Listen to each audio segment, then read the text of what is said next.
আজকে দেখাবো দেশি পুঁটি মাছ দিয়ে টমেটোর ঝোল। এগুলো হচ্ছে যে দেশি পুঁটি মাছ। মাছগুলোকে এখন ভেজে নিচ্ছি। সবগুলো মাছ আমি একসাথে দিয়ে দিয়েছি। এখন খুন্তি দিয়ে আস্তে আস্তে করে বিছিয়ে দিব। এইভাবে মাছ ভাজলে কি হয়, সময়টা খুব অল্প লাগে আর মাছগুলো সব একসাথে ভাজা হয়ে যায়। খুন্তি দিয়ে আস্তে আস্তে করে বিছিয়ে দিচ্ছি। দিয়ে একটা সাইড খুব সুন্দর করে লাল লাল করে ভেজে নিব। মাছটা কিন্তু একটু কড়া ভাজা দিব, যাতে লাল লালটা একটু ভালো হয়। এই যে মাছ ভাজা হয়ে আসছে। এখন এই পর্যায়ে আরেকটি কড়াইতে দিয়ে দিয়েছি পরিমাণ মতো পেঁয়াজ কুচি, রসুন কুচি দিয়ে এখন ভালো করে নেড়ে চেড়ে এটাকে লাল করে ভেজে নিব। এই যে আমার পেঁয়াজ লাল করে ভাজা হয়ে আসছে। এই পর্যায়ে আমি অ্যাড করে দিব মশলা, হলুদ, মরিচ, স্বাদ মতো লবণ দিয়ে সামান্য পানি দিয়ে মশলাটাকে কষিয়ে নিব। খুব সুন্দর করে নেড়ে চেড়ে মশলাটাকে কষিয়ে নিব। তেল ওঠা পর্যন্ত অপেক্ষা করব। এই যে আমার মশলা কষানো হয়ে আসছে। এই পর্যায়ে আমি অ্যাড করে দিব এখানে আলু। এটা হচ্ছে নতুন বগুড়ার আলু। এখন এই শীতের সিজন, বাজারে কিন্তু অনেক রকম আলু উঠেছে। এটা হচ্ছে বগুড়ার লাল আলু। এই আলুর পরিমাণ কিন্তু খুবই অল্প নিয়েছি। নতুন আলু, সব টাটকা শীতের সবজি, খেতে ভালো লাগবে। আমার আলুটা এখন কষানো হয়ে আসছে।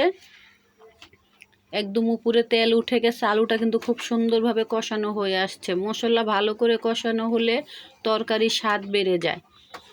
তরকারি স্বাদ হয় মশলা ভালো করে কষাবেন। আহামরি মশলা কিন্তু লাগে না তরকারি রান্না করতে। আমার মা চাচিরা কিন্তু এই অল্প মশলা দিয়েই তরকারি রান্না করতো। এই যে এগুলো হচ্ছে পাকা টমেটো।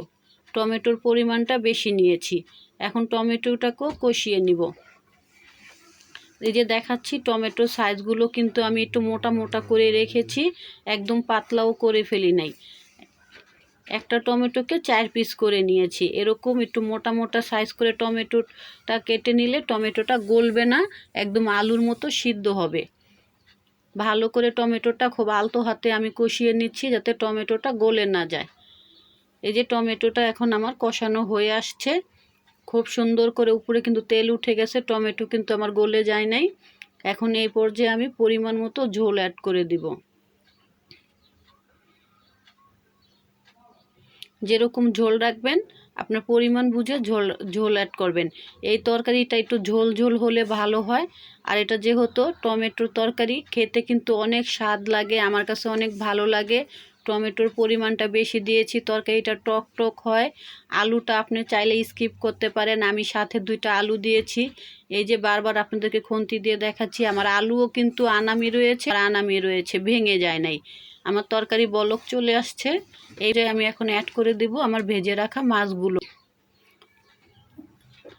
এই যে তরকারি বারবার দেখাচ্ছি, টমেটো কিন্তু আমার গলে যায় নাই, আনামানামি রয়েছে। এখন এই যে মাছগুলো খুব সুন্দর করে ভেজেছিলাম একদম লাল লাল করে, উপর দিয়ে মাছগুলো দিয়ে দিয়েছি। দিয়ে আবারও খুন্তি দিয়ে ভালো করে নেড়ে চেড়ে তরকারির সাথে মাছগুলোকে মিলিয়ে দিচ্ছি।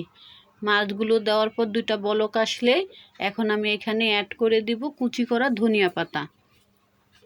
এই তরকারিটা রান্না করতে কিন্তু আহামরি মশলা লাগে না, একদম অনেক টাইমও লাগে না।